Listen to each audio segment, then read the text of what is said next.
What's going on, everybody? Welcome back to the channel. Aladdin's Castle here, and we are continuing the series on the top 3 cards from Reign of Jafar that helps out a certain deck or archetype. Today I'm joined with Joey, who's going to be talking about Ruby Steel. How's it going today, Joey? It's going good. Awesome. I'm excited. Yeah. So it's been a while since you're on the channel, but it's actually pretty surprising because I think your deck profiles were like one of my most viewed deck profiles on my channel. So I thought that was really cool. Gustav Spice. I guess, yeah, the Gustav Spice. I guess a lot of people wanted to see something unique and different, especially with like just the Ruby Amethyst, the Amber Steel meta was kind of getting stale. Ruby Steel was just something fresh, and then just set after set, I think there's a lot more support that came out for that archetype. Yeah. So it's really exciting to see what you're going to be maybe cooking up for the next set, because we got Mushu set 6 or set 7, and then there's a little bit more Mushu in set 8. So I'm excited to see what you kind of cook up from there. But before we get ahead with that, for those who are not familiar with the Ruby Steel archetype, how does that deck play kind of like after the set 7 meta? Yeah, so I feel Ruby Steel was in an interesting spot when I was building it because it was, maybe more location based or more, challenge type based, but not with like some of the good challenge cards we got in like set 7 with like the new Mushu and like some of like the Mulan characters that would like generate you lore, be able to attack ready characters and stuff. Okay. So yeah, it was before I think a little more location heavy, but they've kind of steered away from locations in these last couple sets. So I think the deck is transitioned into more of like a challenge based deck, or even more of like a mid-range challenge to kind of like an aggro deck, because steel cards, are like, there's some really good low drop steel cards. Sure, okay, cool. And then set 8 also brings a whole new card pool, about like 57 cards or so for each kind of color combination. Were there any new strategies that kind of came out from set 8 that kind of helps Ruby Steel, or what kind of direction are they kind of going with for this set? Yeah, so personally, I think that because some of the cards that were released in red, it looks to me with like some of the racer support and some of the like, with action, like with the Lilo we might talk about. Okay, yeah, sure.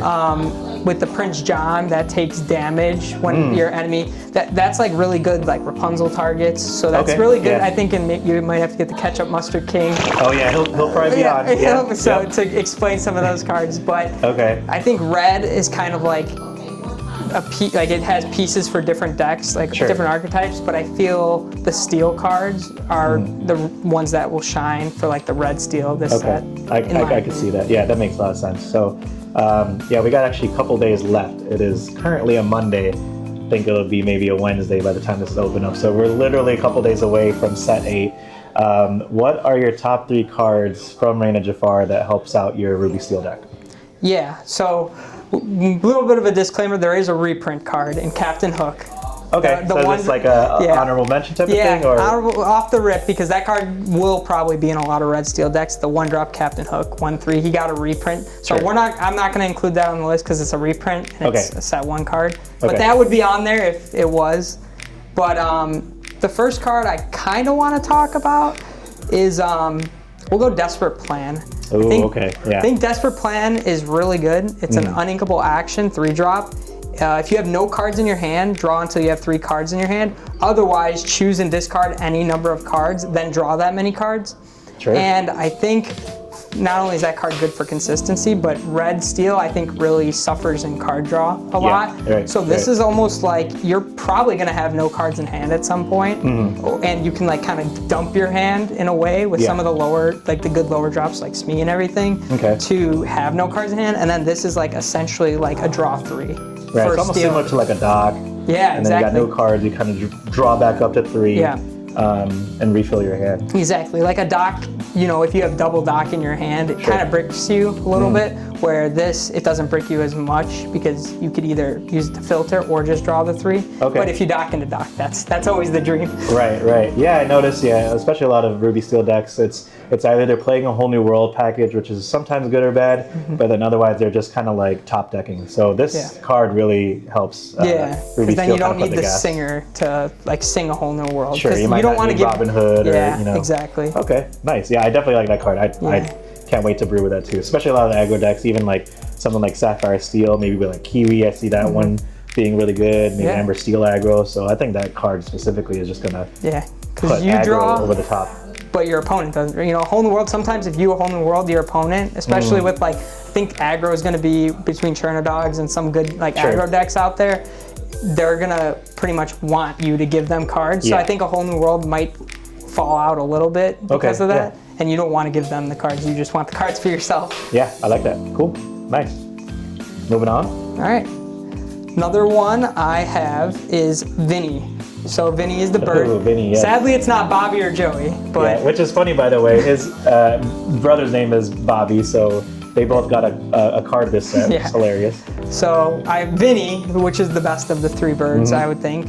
It's a 3 unequal 1/4. During an opponent's turn, whenever one of your characters is banished, gain a lore. So it's kind of like Hades' card in purple, but a lot lower down. And with how I think I'm gonna build red steel in this is more low to the ground. Like there's gonna be the challenge where you can clear board, but not as high of challenge ceiling, you know, where you're not gonna be playing a ton of the big stuff. You just kind of want to like quest early and then build up a big board and take out their things. And then Vinnie could just be it's a way for Steel to cheat out lore that Steel really hasn't had a way to like cheat out lore. Yeah, like things in the past like Phil, even if you play like a hero, you gain lore, like it's not as consistent, whereas this triggers off like a B prep, right? Or something like that. Yeah, and it's got like the 4 defense, which is, you know, what are they gonna Zeus it? Right, you know?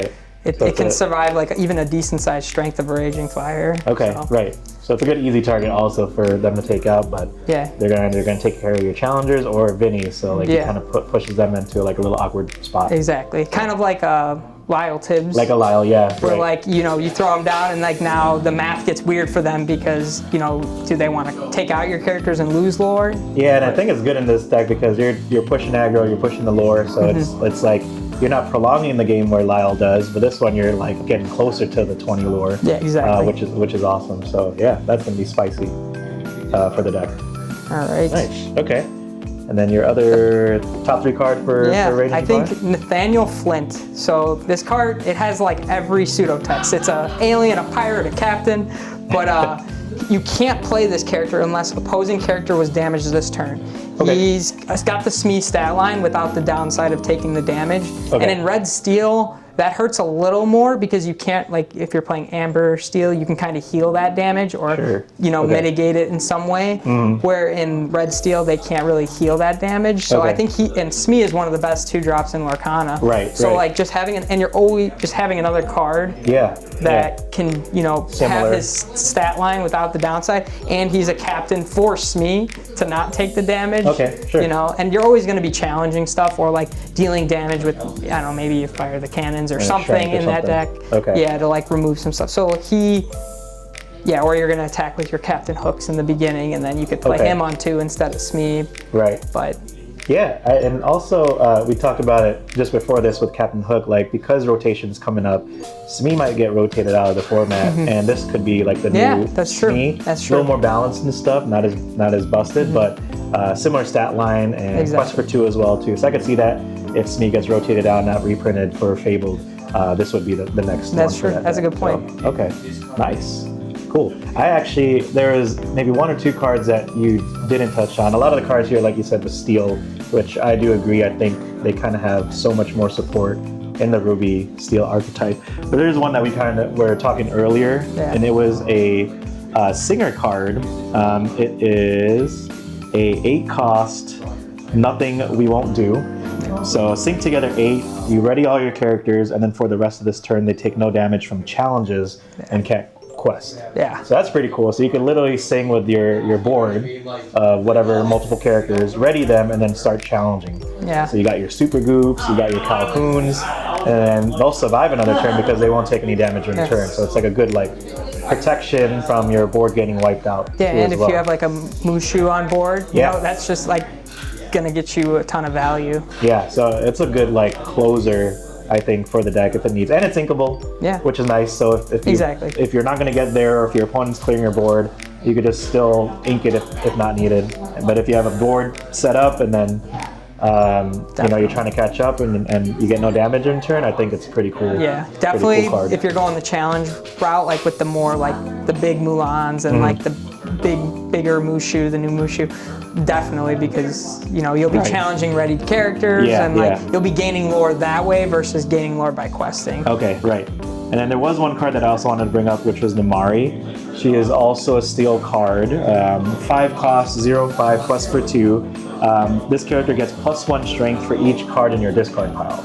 And then when you play this character, and at the start of your turn, you could draw a card and choose a discarded card. I like this, not maybe necessarily for the challenge deck, but just for maybe another character to kind of beef up with, and maybe deal with like locations or like some high cost willpower characters like Tamatoa, because sometimes maybe in Ruby Steel your strength kind of falls a little short, so you won't be able to banish those characters for maybe some of the lore.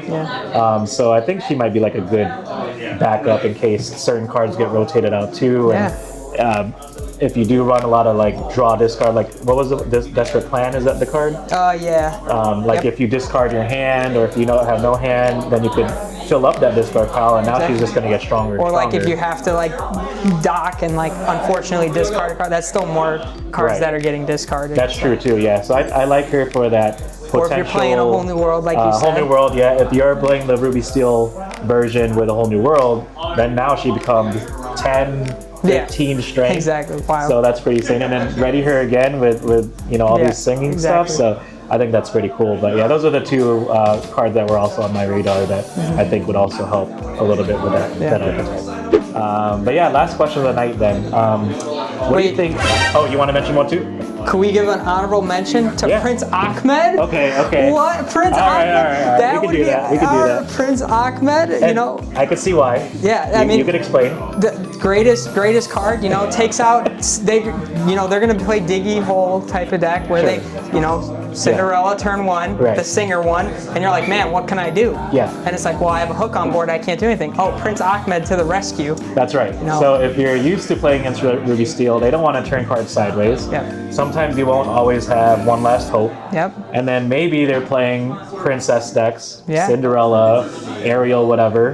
You play Prince Ahmed, which was on my reveal video. I know that's why you brought it up. And then you get that extra 2 lore from like Goofy or whoever you want to play. So that could be a secret tech. That is actually you guys better put that in there. I think I have that to. might be the secret sauce. I think it is. Especially if we're gonna enter a meta that's a little aggro. You'll see the Amber Steel songs and Diggy will still be in the format, just with cards like Desperate and Docs and everything. So you'll probably see that along with Chernodogs and stuff, but I think you'll see a lot of the princesses be in the format, and you might need that card to exert. And Ruby Steel doesn't have cards that really exert, right? It's usually Amethyst and stuff. So in this archetype, it might find a home. You might find a suited wife to exert and take away. So awesome. But yeah, so final question of the night. What do you think about Ruby Steel going into the set 8 meta? I know it's early, but how do you think it'll fit in with the rest of the decks? I think what's really interesting about it is because of the new really competitive format where you have to play all the ink colors, it adds another element of like, this might be a good option, because I think it'll do really good against like Chernodogs, because the new Lady card is a 0/3, and Captain Hook, beefs up to a 3 on the challenge. And you have a lot of like Calhouns and everything, so I think it actually might find a place in the meta by taking out a lot of those like hyper aggro type decks, because you're kind of a mid-rangey challenge, and then and if they don't quest, then you might be able to challenge ready characters or clear their board with like a Mulan shift or something. But so I think it's not gonna, I don't think it'll be tier 1 or anything. I think it might be like a tier 2 deck, maybe like a 1.52 deck, kind of like where Blurple is, where it's like really good in certain matchups and struggles a little bit in certain matchups. Like I think it'll struggle against like maybe like a super endgame type deck, because they just have better removal tools. Maybe more blue-red stuff that don't really turn sideways as much.